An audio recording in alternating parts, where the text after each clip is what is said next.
9월 5일 하나님의 말씀을 기준으로 죄를 피하라.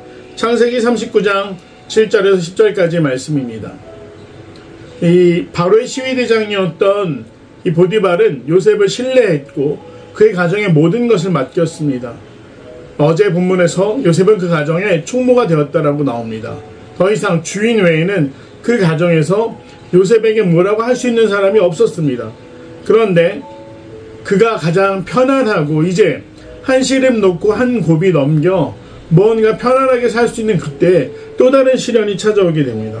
바로 주인의 아내가 요셉의 아름다운 용모로 말미암아 그에게 유혹하기 시작했다라는 겁니다. 오늘 실절 말씀을 보면 요셉에게 눈짓하다가 동침하기를 청하니 굉장히 육체적인 유혹이 지속되었다라는 걸 이야기합니다. 그런데 요셉은 어떻게 합니까? 사실 주인이 둘만 비밀로 하면 주인이 알 수 있는 방법은 없을 텐데도 불구하고 주인에 대한 신실함을 지키고자 거절합니다. 자기 주인의 아내에게 이르되 내 주인이 집안의 모든 소유를 간섭하지 아니하고 다 내 손에 위탁하였으니 이 집에는 나보다 큰 이가 없으며 주인이 아무것도 내게 금하지 아니하였어도 금한 것은 당신뿐이니 당신은 그의 아내임이라. 그런즉 내가 어찌 이 큰 악을 행하여 하나님께 죄를 지리이까. 이 성적인 죄는 사실 요셉이 몸에 짓는 죄이기 때문에 하나님께 대해 큰 죄악을 범하는 것이다 라는 원칙이 있었고, 두 번째로 자신의 주인에 대한 이 신뢰를 저버릴 수 없다라는 아주 정직하고 신실한 마음이 있었기에 이 주인의 아내가 지속적으로 요셉을 유혹해도 요셉은 그것에 반응하거나 넘어가지 않습니다. 아무도 보지 않는 그 순간에도 요셉은 자신을 보고 계시는 하나님을 의식했다는 것입니다. 죄라는 것은 가끔 우리를 그렇게 유혹합니다. 은밀한 곳, 은밀한 자리에서 네가 무엇을 하는지 아무도 모르기 때문에 마음대로 해도 된다. 그런데 정말 아무도 모르는 것일까요? 아닙니다. 하나님은 아십니다. 그래서 이 여인이 날마다 요셉에게 청하였으나 요셉이 듣지 아니하며 동침하지도 아니하였고 함께 있지도 아니하였다. 요셉의 굉장히 지혜로운 처신을 볼 수가 있습니다. 주인의 아내로부터 성적인 유혹이 계속되자 그는 그곳을 피합니다. 이 유혹이라는 것은 대적해서 이기기가 참 어렵습니다. 그런데 어리석은 사람들은 자신의 기도나 믿음으로 이길 수 있을 거라고 착각합니다. 하지만 유혹이 계속된다면 그 누구도 그 유혹으로부터 자유로울 수 없습니다. 가장 좋은 방법은 무엇입니까? 그러한 환경을 만들지 않는 것이죠. 요셉은 그렇게 결정하고 그런 환경에서 벗어납니다. 충분히 자신이 그것을 입막음하고 또 그렇게 한들 누구도 요셉에게 뭐라고 할 수 없었지만 그는 하나님을 두려워했고 자신의 주인에 대한 신뢰를 지키고자 결코 거짓된 방법을 사용하지 않았습니다. 그래서 그 유혹의 자리를 떠났다. 여기서 우리가 배울 수 있는 것은 대적하는 것이 능사가 아니다.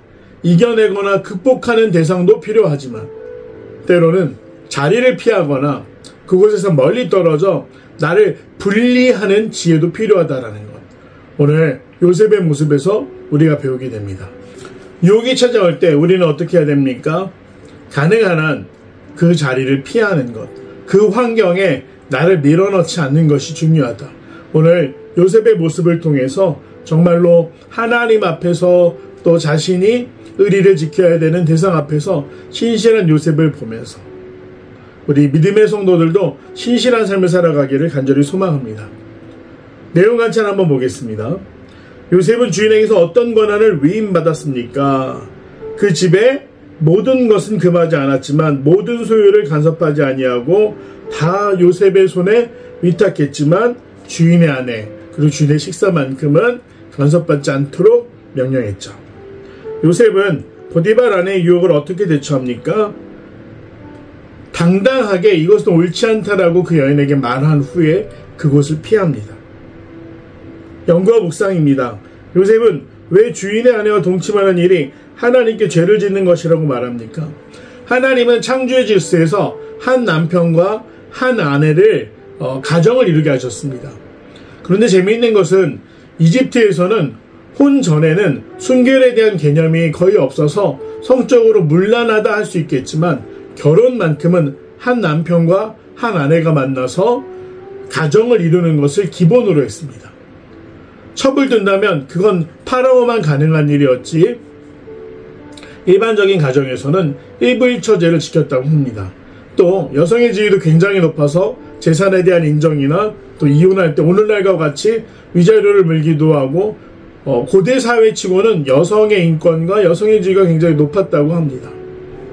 그런데 여기서 말한 하나님의 창조 질서, 한 남편과 한 아내가 가정을 이루는 일, 그것에 개입하거나 유혹을 통해서 그 의리를 저버리게 하는 일은 하나님이 만드신 질서에서 어긋난다라고 생각해 요셉은 그것은 옳지 않다라고 이야기한 것이죠.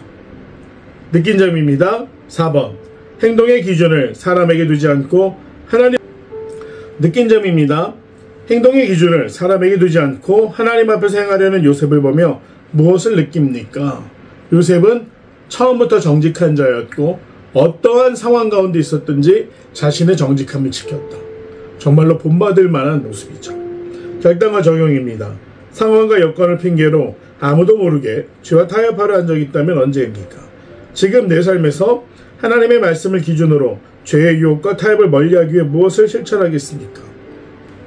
기술의 발달과 또 경제의 발달로 세상은 참 풍요로운 곳이 되었습니다. 너무나 많은 유혹의 통로들도 더불어 생겼습니다. 소돔과 고모라를 생각해 보십시오. 경제적으로 풍요로웠지만 이내 그들은 성적으로 타락했고 또 많은 사람들이 자신의 소견에 오른 대로 사는 도시가 되어버렸습니다. 오늘날도 마찬가지입니다. 얼마나 많은 물질의 유혹, 또 성적인 유혹, 스마트폰이나 이 디지털 세상이 가져다주는 유혹이 얼마나 많습니까? 그러나 우리는 믿음의 사람들입니다. 오늘 요셉이 그 자리를 피한 것처럼 유혹하는 것들이 있는 곳에 굳이 그곳에 앉아서 그것과 싸우는 것이 아니라 때로는 피하며 고요한 곳, 골방과 같은 곳, 하나님께 집중할 수 있는 곳을 찾아 하나님과 교제할 수 있는 믿음의 성도들이 되시기를 간절히 소망합니다. 오늘 저녁에도 부르짖어 함께 기도할 때 큰 은혜가 임할 줄로 믿습니다. 모이게 힘써 주시기를 부탁드립니다. 평안한 하루 되십시오.